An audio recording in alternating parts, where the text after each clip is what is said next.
I've got good news and I've got bad news. Bad news is I've got about 25 slides to get through in about 15 minutes.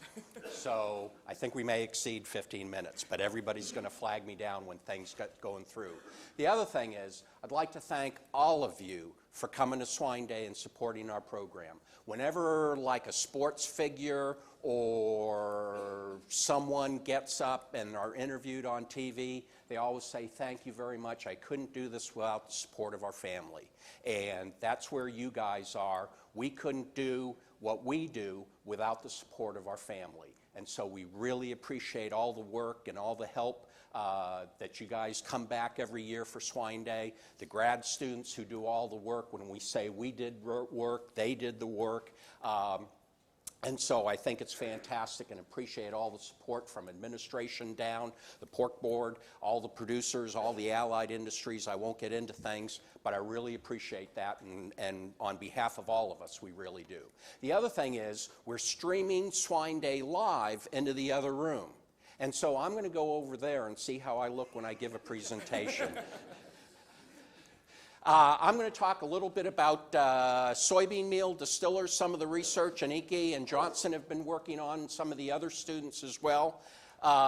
But some of the background on soybean meal, we all know it's an important ingredient. It's very important as a protein source. But there's been some data that suggests that soybean meal may have beneficial effects from a health standpoint. That there's some research saying that PRRS positive or PRRS challenged pigs respond better, have a better performance response when the diets contain relatively higher levels of soybean meal. And so what we did was an experiment where we looked at 3 levels of soybean meal, 27, 32, and 37% soybean meal, and we conducted it at 4 different locations. And our theory was that different environments, different health statuses, all these type of things might come in and influence the response.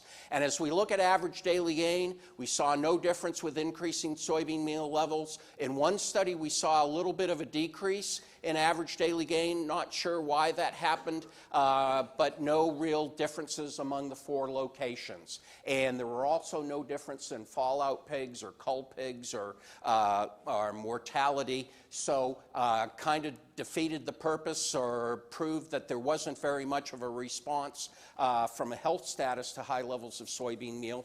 But the other thing that we saw was that pretty consistently we saw an improvement in feed efficiency across all the different experiments. And if you think about it, if we've got relatively the same corn and amino acid profile and we see improvements in feed efficiency, that must indicate that the soybean meal has a higher energy content than what we've thought about in the past. And so went ahead and did another experiment. Again, a lot of cooperative research, a lot of sponsors that have helped us out. I forgot to mention on the first slide all the people that have helped out on some of this research. But from a book standpoint, soybean meal contains the same digestible and metabolizable energy as corn, okay? But when we look at a net energy basis, it only contains just under 80% the energy of corn. And you guys are familiar that have cattle that we formulate on a net energy basis. As we get more and more sophisticated with our formulations for pigs, we've moved from digestible and metabolizable energy and now formulate on a net energy basis. And that's because of the increased use of distillers and other high fiber products and how they influence the energy content of the diet. And so what Aniki did, we looked at increasing levels of soybean meal again, and we tended to see a quadratic response, that the response was pretty flat, but dropped off a little bit at the very highest level, almost 40% soybean meal in the diet, from about 25 to 50 pounds. But we also saw an improvement in feed efficiency.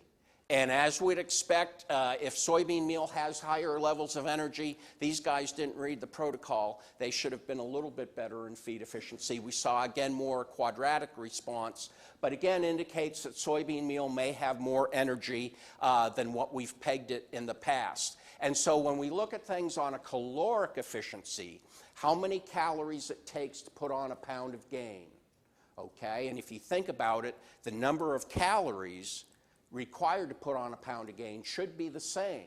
Okay, it's just the energy content of the diet that would change. A pig's going to have to eat more of a lower energy diet or eat less of a high energy diet to get the same number of calories. And if we look at things using that 78% net energy value, we see an improvement in caloric efficiency. And so when we plug that in from a modeling standpoint, it tells us that the soybean meal has either 105% the energy content if we use all the data points, but if we stay in the linear portion of the curve, I guess linear portion of the straight line rather than a curve, we get up to about 120% the energy of corn. And so the take-home message from our formulations that there certainly is opportunity to adjust our energy values when using soybean meal and take a look at things. JBS, Brittany Carrender, Mandy Gerhardt, and Kyle Coble at JBS have done a similar study, and they saw, again, about 120% the energy content of soybean meal in corn. And so we feel pretty comfortable about these results that, again, we could argue 105, 120%, but the soybean meal that we've been feeding has greater levels of energy in the soybean meal than what we've calculated in the past.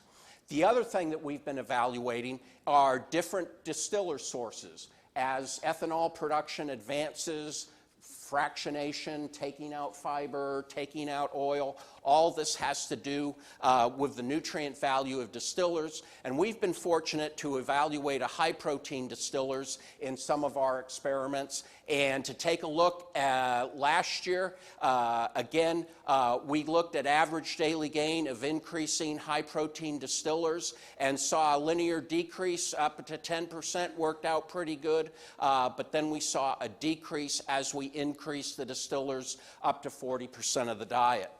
And again, looking at the feed efficiency response, we saw technically a quadratic response in feed efficiency, again improving up to the 40%. And I need to point out that this source of distillers contained about 8% oil, and that's going to be an important factor, especially when we talk about some of the other experiments. But again, when we look at caloric efficiency, there was an improvement. And so, again, what it says is as the calories decrease, the HPDDG must have more energy than what we've pegged it for. And so again, this particular HPDDG with approximately 8% oil would say has just under the energy content as corn. And so that was important to evaluate, and we wanted to finish up our DDG studies, or high-protein DDGs, with a field study looking at it on growth performance, and just a little bit on the nutrient profile. Just a little bit on the nutrient profile. Here we have corn, pretty typical standard amino acid levels. Here we have conventional DDGs, about 1% lysine, and the high-protein distillers has about 1.5% lysine. So again, because of the lysine content, we would take out more soybean meal in the diet and replace it with the distillers. The oil content in the conventional distillers in this second experiment was 8%. The HPDDGs that we used in this experiment was produced at a pilot facility, and so there they weren't spinning down the oil or removing the oil, and so it had 10.3% oil. And that's going to be important for some of the data responses in future slides. So when we look at our study, we fed pigs an all corn, soybean meal-based diet, 15 or 30% conventional distillers, or 15 or 30% of the high-protein distillers. And again, as we added more distillers, we would have taken out more soybean meal, but because of the 50% higher lysine content of the high protein distillers, we took out an extra 2 to 3% more soybean meal than what we did in our conventional DDG diets. But overall, not much of an effect on overall average daily gain. We did see some decreases initially when we first put the pigs on either distiller source. Not sure exactly why that happens, but we tend to see that in our experiments when switching pigs from corn, soy to distillers. No effect with the conventional distillers. Remember, that had about 8% oil on feed efficiency, but we saw a nice linear response when we compare the corn, soy, up to 15, up to 30% distillers. We saw a nice improvement in feed efficiency. And again, we believe that's logical with the higher oil content of the distillers that would see that type of response. As for carcass yield, like any high fiber ingredient that we fed all the way on through market, we saw decreases in carcass yield, a linear response with conventional DDGs, or a linear response with high protein DDGs. And again, most of you that are feeding high levels of DDGs, or a lot of you, we tend to take out the distillers, or encourage to take out the distillers in the very last diet to help us with carcass yield and hot carcass weights. And we fed the distillers all the way through the 124-day study right before those pigs were marketed. Hot carcass weight, as a result of yield and some reductions in average daily gain, we saw a reduction in hot carcass weight, more evident in the conventional DDGs, a linear response in both of those, linear reduction in hot carcass weight. And iodine value increased as we added more conventional distillers, but there was an interaction. And as we added the high protein distillers, it also increased iodine value, but at a greater rate. And again, so thinking about the higher oil content, the unsaturated oil content in DDGs, feeding it all the way through market certainly didn't help us any in regards to iodine value. And so the take-home message on distillers and soybean meal, certainly the energy content of soybean meal is going to be greater than that of corn and previously estimated. The high-protein distillers at 8% oil had about 97% the energy content of corn, and it appears that HPDDG is certainly something that can be evaluated for swine diets, but like all DDGs, we need to be careful of the lysine content, and other nutrient loadings where you are there. We believe very strongly we need to be concerned about the oil content from the energy standpoint. Again, the 8% oil DDGs having very similar feed efficiency. When we went to the 10% oil DDGs, we saw that improvement. And so we believe the oil is going to be important from an energy standpoint, the lysine content from an amino acid standpoint, and we're just starting to get results of new crop corn and new crop DDGs on mycotoxin contents, vomitoxin, fumonisin, and Mike's going to talk about fumonisin a little bit later on. We need to be testing to make sure that we know where those are in our formulation so we don't overload with vomitoxin or fumonisin. But those are the things to be looking at for any DDG source. Want to finish up just real quickly on tryptophan biomass. When they make synthetic amino acids or crystalline amino acids, they ferment them. And what they'll do is separate them from the biomass, the fermentation product, and use the biomass as a byproduct and have crystalline tryptophan or lysine HCl or L-threonine. Well, what this process does is doesn't separate the tryptophan from the biomass. And so basically you can think about it as a more dilute source of tryptophan.